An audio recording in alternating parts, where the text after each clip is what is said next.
साईं पूजा के विरोध का फरमान जारी करने वाले शंकराचार्य ने हिंदुओं को औलाद पैदा करने के लिए बिना तलाक लिए दूसरी शादी की छूट देने की पैरवी की है। शंकराचार्य का कहना है कि अगर मुस्लिमों को 4 शादी की छूट है तो हिंदुओं को दूसरी शादी की छूट देने में हर्ज क्या है। शंकराचार्य हिंदू धर्मों को चैलेंज कर रहा है, जल्द ही नहीं कहां करेंगे, आ जाओ भाई। साईं शंकराचार्य विवाद अभी थमा भी नहीं था कि शंकराचार्य स्वरूपानंद सरस्वती ने धर्म संसद के अगले ही दिन नए विवाद को हवा दे दी। शंकराचार्य ने मोदी सरकार को चुनौती दी है कि वो बेऔलाद हिंदुओं को भी दूसरी शादी की छूट दिलाएं, वो भी बिना तलाक दिए। एक स्त्री के रहते दूसरी स्त्री के विवाह नहीं करते, भले संतान के लिए जब तक उसको तलाक लगाया गया या तो सबके साथ लगाया जाए, नीचे करवाते भले संतान के लिए जब तक उसको तलाक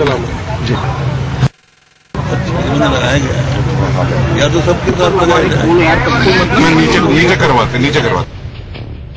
शंकराचार्य का ये बयान राजनीति से प्रेरित माना जा रहा है, क्योंकि उन्होंने इसके साथ कॉमन सिविल कोड की बात भी की है। समान सिविल कोड जो बनेगा वो मुसलमानों की स्मृति के आधार पर बनेगा या नहीं, हमारी स्मृति के आधार पर बनेगा या मुसलमानों की शरीयत के आधार पर बनेगा, तो वो प्रारूप सामने आना चाहिए। शायद इसीलिए बयान के तुरंत बाद सियासी गलियारे से इसके पक्ष और विपक्ष में प्रतिक्रियाएं भी आने लगी हैं। समाज में जिसको पुत्र या पुत्रियां नहीं होता, संतान रहित होता, तो दूसरी शादी तो करते ही है। तो ये संवैधानिक बात में क्या ही चर्चा, ये तो होता ही है। मैं इस बात का कट्टर पक्षधर हूं कि हिंदू धर्म में और भारतीय संविधान और भारतीय कानून व्यवस्था में इस बात की इजाजत नहीं है।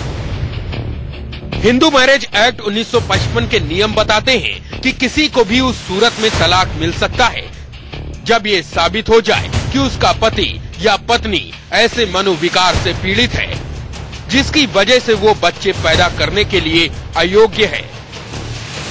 लेकिन इस एक्ट में दूसरी शादी की छूट भी तलाक के बाद ही मिलती है।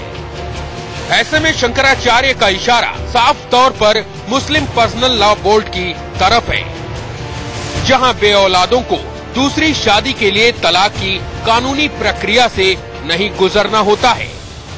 विवाह और तलाक के नियम हैं, मुसलमानों के कुछ और है और हिंदुओं के कुछ और है। हिंदू मैरिज एक्ट 1955 में बना था, तब बच्चा न पैदा कर पाने वाली औरतों के लिए इलाज के आधुनिक संसाधन मौजूद नहीं थे। लेकिन आज परिस्थितियां बदल चुकी हैं। आज IVF और सेरोगेसी जैसी सुविधाओं से ऐसी औरतें भी मां का सुख हासिल कर सकती हैं और अपने पति के साथ सुखमय जीवन जी सकती हैं। लेकिन जिस तरह से शंकराचार्य ने अब उनके इस सुखमय जीवन में जहर घोलने की कोशिश की है, उससे ये सवाल भी बड़ा हो गया है कि बेऔलाद महिलाओं को सटीक इलाज चाहिए या सौतन। Sanjay Sharma, Kawardha, Chhattisgarh, India news.